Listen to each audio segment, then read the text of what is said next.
अस्सलाम वालेकुम। On news के साथ मैं हूं फैसल। खबर शामिल करते हैं कराची से। कराची के शहरियों को 70 करोड़ रुपए से जायद का चूना लगाने वाले अवामी कॉलोनी पुलिस के हाथों गिरफ्तार मुलजमान हम्माद अपने भाई साद और वालिद सुहेल के हमरा गिरफ्तार किया गया। शाहनवाज चाचड़ मुलजमान ने मुबीना तौर पर गाड़ियों की खरीदो फरोख्त में फ्रॉड किया था। एसपी लांडी तारिक रोड पर मुलजमान का इंटरनेशनल मोटरसाइकिल वर्ल्ड के नाम से शोरूम था। शाहनवाज चाचड़ गिरफ्तार मुलजमान के पास मुख्तलिफ इन्वेस्टर ने लगभग 70 करोड़ रुपए इन्वेस्ट किए थे। शाहनवाज चाचड़ अप्रैल के महीने में मुलजमान अचानक से शोरूम बंद करके फरार हो गए थे।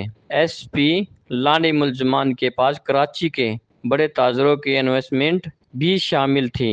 शाहनवाज चाचड़ गिरफ्तार मुलजमान को जदीद टेक्नोलॉजी की मदद से गिरफ्तार किया गया। एसपी लांडी फिरोजाबाद पुलिस मुलजमान की गिरफ्तारी के लिए अवामी कॉलोनी थाने पहुंच के रिपोर्ट करते हैं। Crime reporter Mohammad Arshad Qadri, on news Karachi.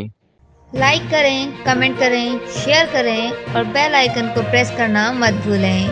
देखते रहिए ऑन न्यूज़।